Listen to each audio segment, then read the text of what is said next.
നമസ്കാരം. വെടിനിർത്തലിന്റെ ഭാവി അനിശ്ചിതത്വത്തിലാക്കി ഇപ്പോൾ ഗസയിൽ ഇസ്രായേൽ ആക്രമണങ്ങൾ കൂടി വരികയാണ്. ശരിക്കും പറഞ്ഞാൽ കഴിഞ്ഞ ദിവസത്തെ കണക്കുകൂട്ടലുകൾ എടുത്തു നോക്കിക്കഴിഞ്ഞാൽ 5 പേർ കൂടിയാണ് കൊല്ലപ്പെട്ടിരിക്കുന്നത്. ഒരു ദിവസം 5 പേർ വെച്ച് കൊല്ലപ്പെടുന്നുമുണ്ട്. ഖാൻ യൂനീസിൽ ഇന്നലെ നടത്തിയ 2 ആക്രമണങ്ങളിൽ ഒരു കുഞ്ഞുൾപ്പെടെ 5 പേരാണ് കൊല്ലപ്പെട്ടത്. എന്നും മരിക്കുന്ന കൂട്ടരുടെ കണക്കെടുത്ത് നോക്കിയാൽ അതിലൊരു കുഞ്ഞോ അല്ലെങ്കിൽ ഒരു ഗർഭിണിയോ ഉണ്ടാകും. 2 ദിവസത്തിനിടെ കൊല്ലപ്പെട്ട ഫലസ്തീനികളുടെ എണ്ണം ഇപ്പോൾ 35 ആയിരിക്കുന്നു. അപ്പോൾ അതിൽ എത്ര കുഞ്ഞുങ്ങൾ ഉണ്ടാവുമെന്ന് ഊഹിച്ചു നോക്കാവുന്നതേ ഉള്ളൂ.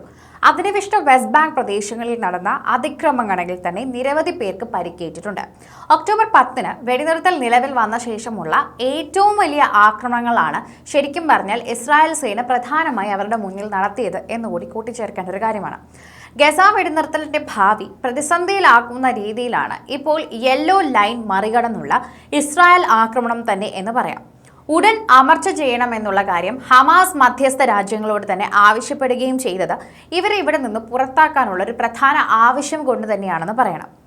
ഇതുപോലെ തന്നെയാണ് ഖാൻ യൂനീസിൽ തന്നെ ഇസ്രായേൽ സൈനികർക്ക് നേരെ വെടിവെപ്പുണ്ടായി എന്നും അങ്ങനെ വെടിവെപ്പുണ്ടായെന്ന ആരോപണം ഹമാസ് പിന്നീട് തള്ളുകയും ചെയ്തത് എന്ന് പറയാം. അങ്ങനെ ഉണ്ടായിട്ടില്ല എന്ന് തന്നെയാണ് സൂചനകൾ പറയുന്നത്. അധിനിവേശിത വെസ്റ്റ് ബാങ്ക് പ്രദേശങ്ങളിൽ തന്നെ ജൂത കുടിയേറ്റക്കാരും അതുപോലെ ഇസ്രായേൽ സുരക്ഷാ സേനയും ഫലസ്തീനികൾക്ക് നേരെ ഇന്നലെയും അതിക്രമം നല്ല രീതിയിൽ തന്നെ തുടർന്നു പോകുന്നുണ്ടായിരുന്നുവെന്ന് എടുത്തു പറയേണ്ട ഒരു കാര്യം കൂടിയാണ്. നബുലസ് പട്ടണത്തിലെ ഹുവാറ, റാമല്ല എന്നിവിടങ്ങളിൽ നിരവധി ഫലസ്തീനികൾക്ക് പരിക്കേൽക്കുകയും ചെയ്തതായി വാർത്തയിലൊക്കെ ഉണ്ടായിരുന്നു.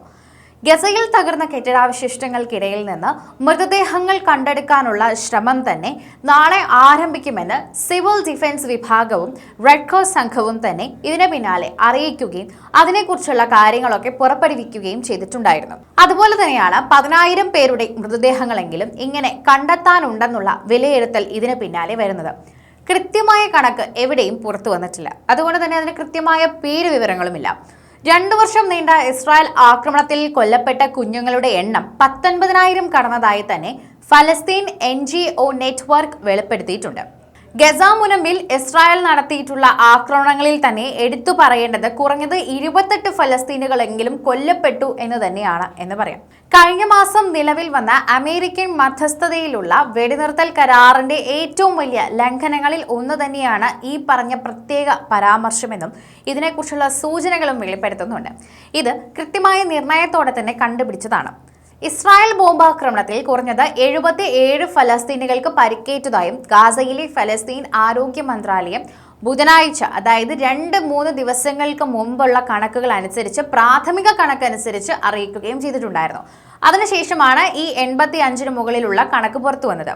ലബനാനിലെ ഫലസ്തീനി അഭയാർത്ഥി ക്യാമ്പിന് നേരെ ഇസ്രായേൽ നടത്തിയ വ്യോമാക്രമണത്തിൽ 14 പേരും കൊല്ലപ്പെട്ട് അധിനിവേശിത സിറിയൻ പ്രദേശം സന്ദർശിച്ച ഇസ്രായേൽ പ്രധാനമന്ത്രി ബെഞ്ചമിൻ നെതന്യാഹുവിന്റെ നടപടിക്കെതിരെയും അതുപോലെ തന്നെ UN-ഉം അറബ് രാജ്യങ്ങളും രംഗത്തെത്തുകയും സംസാരിക്കുകയും ഇതിനെക്കുറിച്ച് വെളിപ്പെടുത്തുകയും ചെയ്തിട്ടുണ്ടായിരുന്നു.